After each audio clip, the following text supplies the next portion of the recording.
Bom, a gente já começa aqui com One Piece sendo a capa da Jump dessa semana e infelizmente a gente teve a notícia que o mangá vai entrar em hiato ali de talvez 3 a 4 semanas e com a mensagem do Oda ali sobre o Akira Toriyama, que pra quem não sabe faleceu faz pouco tempo, a gente já tem uma ideia talvez do porquê que foi decidido esse hiato nesse momento, né? Mas não é nada ruim acontecendo com o Oda não, pelo que eu entendo. Mas enfim, um color spread também pra comemorar Egghead, que tá sensacional nesse finalzinho. E é basicamente a galera toda ali comendo batata frita enquanto tá viajando pelo mar profundo com um monte de águas vivas. E tá ali todos os Mugiwaras com o Jinbe, a Bonnie e o Vegapunk, né? Muito bacana. Isso estaria indicando que são eles que vão acompanhar os Mugiwaras daqui pra frente?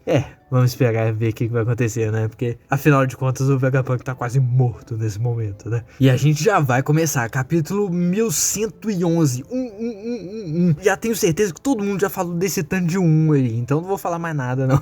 Mas aqui a gente nem teve história de capas nem nada não, por causa da color spread. E a gente já começa aqui logo depois do que o Itsumade tenta entrar no Force Field em volta do laboratório. E aqui a gente vê que ele conseguiu entrar realmente. Esse capítulo basicamente vai mostrar todos os Goroseis que não apareceram no último. Nada muito demais e nada muito de menos, então vamos lá. Então essa é a hora do Itsumade brilhar, porque só mostrou ele subindo lá no último capítulo. E a primeira pessoa que percebe ele ali é o Jinbe. E ele tá olhando para aquele bicho insano sobrevoando o lugar e tipo, mas que caralho é isso? Que hack é aquele, cara? Só que como o Jinbe não é bobo nem nada, ele já corre atrás do Zoro, porque tá na hora de fugir. E aquele pássaro lá em cima é provavelmente o motivo que eles têm que fugir. Só que o Zoro não dá ainda não, ele ainda tá de pé. E a gente vê um shot ali do Uruchi ali se segurando pra não cair no chão, com 3 cortes insanamente profundos no peito dele. E jorrando sangue de tudo que é orifício do cara. Ele mal tá se aguentando mais.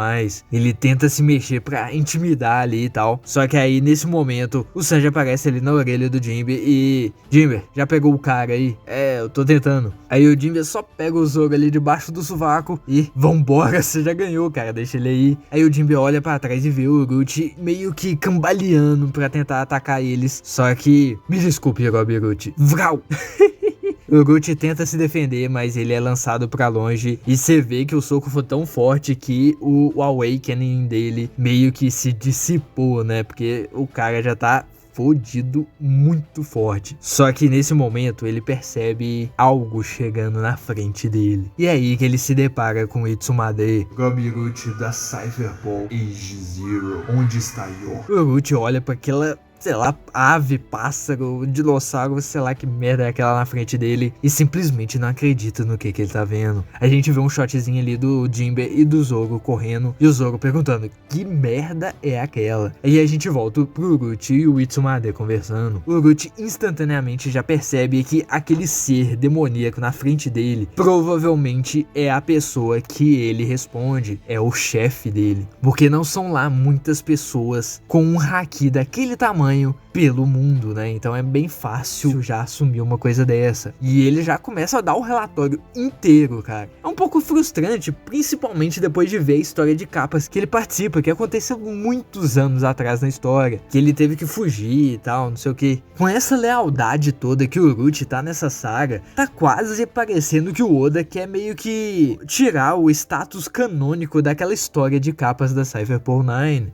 Sei lá, é um pouco estranho, mas dá pra entender mais ou menos por que o Uruchi é tão fiel a eles, porque ele sempre foi um assassino e não vai ser um monte de piratas que vai fazer ele mudar de opinião, né? Então ele já fala que a York tá presa lá em cima na sala de controles do 4º andar do prédio A. Os dois que acabaram de sair correndo são o Roronoa Zoro e Jinbe, o Cavaleiro do Mar. Ainda tem mais 5 chapéus de palha aqui em cima e 2 Vegapunks, e a gente vê ele ali com um Black Dendemushi, com certeza escutando a chamada que eles estavam tendo do Sanji Sanji, do Jinbe, do Soap e tal. Porque como muita gente tá pensando, é bem provável que o fonezinho que o Vegapunk usa lá como comunicações provavelmente tem alguma coisa entrelaçada com os Dendemushi ainda. Só é talvez algum acesso remoto, mas enfim. Eles estão preparando uma escapada pela entrada de trás de Labo Stratum. E também tem 85 agentes da Cypherpol e 4 serafins aprisionados no subterrâneo. O cara já não tá conseguindo quase nem falar direito, já tá perdendo todas as forças, mas ele vai dar o relatório inteiro pro chefe dele. E a gente ainda tem 6 minutos até que a mensagem do Vegapunk aconteça. Trabalho esplêndido. Eu não tenho mais nenhuma questão. E o Itsumade já voa pra longe, só que o Orochi grita lá de baixo. Mais uma coisa, meu parceiro deve estar na sala de controle. Ele foi severamente machucado. Por favor, arranje uma forma de poupá-lo. O Itsumade nem paga, ele só olha pra trás. Isso provavelmente não vai ser possível. É difícil isolar um único inseto quando você está exterminando a colmeia. Toma, Orochi. Vai ser escroto assim, vai. Depois da sua história de capas, pra você conseguir se redimir, você ainda continuou fazendo merda e trabalhando pro governo mundial. É isso que você recebe, cara. Você escolheu isso mesmo, né? E agora a gente volta lá pra logo depois que os gigantes encontraram o Luffy. Caramba, velhote, é vocês mesmo. Já tem mais de 2 anos. Chapéu de palha. Eu quase nem te reconheci. Gababababá. Eles fazem histórias desse deus pro Gelbaf. Onde que você descobriu como que ele se parecia? Aí o Luffy... Hã? A sua aparência é uma surpresa muito grande. E o Luffy ainda não tá entendendo nada. Mas... eles conversam depois, porque como vocês estão vendo ali, tem a parte de um demônio do caramba jogado pro chão do lado deles. E agora é a parte do Hulk brilhar. Gigantes. E só pra quem já esqueceu, o Saturn ainda tá ali. E por algum motivo nesse quadrinho ele é do tamanho do Hulk e não pequenininho, igual a gente viu lá no último capítulo. Então fica menos a ideia que ele é o mais fraco de todos, né? Que os monstros gigantes. Parece até que a gente tá de volta às selvas de Elbaf. Aí o Luffy já fala com eles. Velhotes, a gente não devia estar lutando contra eles agora. É suposto a gente correr. A gente sabe, o Sanji falou pra gente quando a gente passou por ele mais cedo. Quando vocês verem o Luffy, fala pra ele que a gente tá se encontrando no outro lado da ilha. Aí a gente vê um flashbackzinho deles conversando com o Sanji correndo com o Vegapunk. E agora a gente vê um mapinha de como é que tá a situação toda acontecendo. A gente tem um shot ali do navio de Elbaf, que tá lá atrás, do lado oposto dos marinheiros, porque eles já abriram um buraco naquele ataque todo do Buster Call. Logo na frente tem um grupo da Bonnie, que tem a Atlas, o Frank e o Kuma. Atrás deles tá o Sanji e o Vegapunk, e atrás do Sanji e do Vegapunk tá o Luffy, o Brogy e o Dory. E lá em cima tá a Nami e o Sop. Por algum motivo o Oda não desenhou nem a Lily nem o Brook, mas enfim, ele tá com a setinha ali porque eles têm que descer lá de cima pro navio de Elbaf. Aí os gigantes continuam. Depois que a gente viu as notícias, a gente decidiu te ajudar a escapar, porque afinal os relatórios falaram que a marinha tava encurralando vocês. E ele vai ali e sopra um chifre. O som daquele chifre ecoa por toda a ilha. E os gigantes que estavam bem longe escutam. É o sinal dos capitães. Eles encontraram o chapéu de palha. Vão embora pro navio. A gente tá vazando daqui. E a gente vê ali os gigantes todos felizão. Tipo, pronto, era só isso que a gente veio fazer aqui. Navio de batalha da marinha não tem tesouro nenhum. Por que a gente vai ficar lutando? Vambora. Mas aí a gente volta lá pra situação do Luffy. Eles estão fazendo sinal de retirada. Não vai dar certo. Me permita fazer meu próprio sinal. Vai martelar na sua cabeça a futilidade de escapar. O Luffy percebe que algo tá vindo. E aquele porco demoníaco insano solta um grito absurdo. E a gente vê os raiozinhos de Haki. Os gigantes tentam se proteger com os escudinhos deles. E a ilha se estremece toda com o insano poder daquela criatura. Aí a gente vê a reação do Luffy. O cara assustou tanto com aquele sopro de Haki que ele perdeu o chapéu, o chinelo, os olhos, as cicatrizes dele saiu...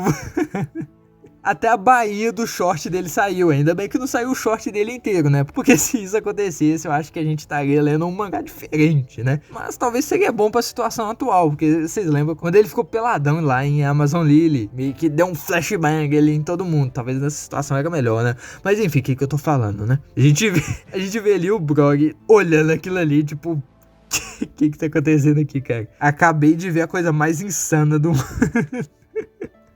Mas enfim, aquele Haki ecoa por toda a ilha. Até os navios de batalha que estão lá no mar sentem a pressão daquilo. E alguns marinheiros mais fracos até desmaiam. A gente volta lá pro Luffy e os gigantes. Chapéu de palha, você tá bem aí?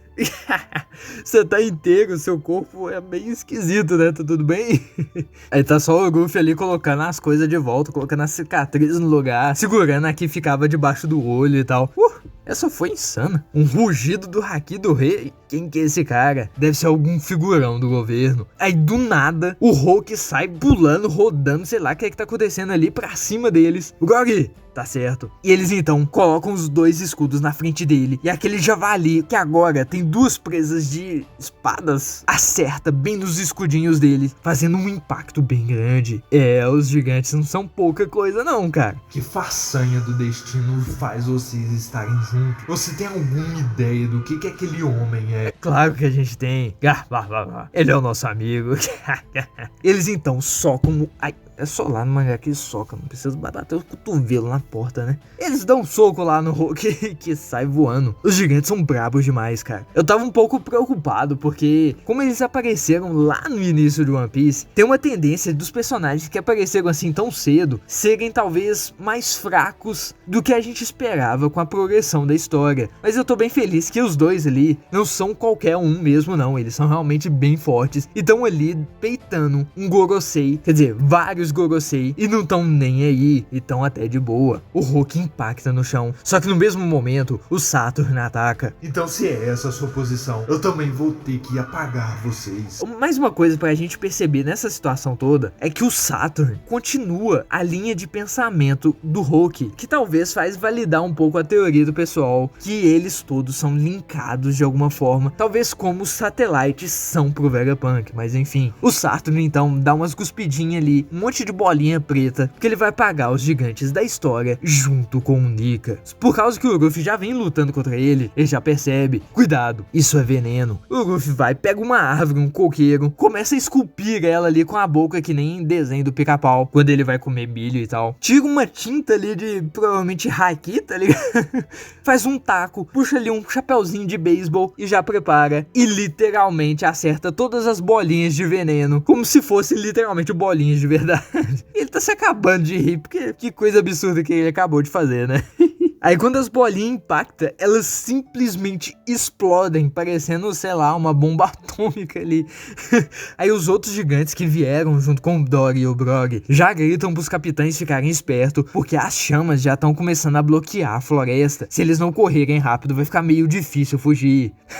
Mas os caras já foram derrotados, aí o Luffy para ele. Não, a gente tem que ir mesmo. Esses caras não conseguem morrer. E a gente vê a silhueta daqueles 3 Goroseis que estavam lutando no meio das chamas. É bem creepy mesmo, né? O pessoal tá acreditando que quando eles ficam nessas formas de silhueta, quer dizer que eles estão se regenerando de algum ataque bem grande. E, pode ser. Mas não é hora de ficar contemplando o Gorosei, né? Porque é hora de correr, mano. E eles vão correndo, conversando. Então vambora, eles são imortais mesmo. Eu não faço a menor ideia, não importa o quanto que eu bato neles. Eles só continuam voltando.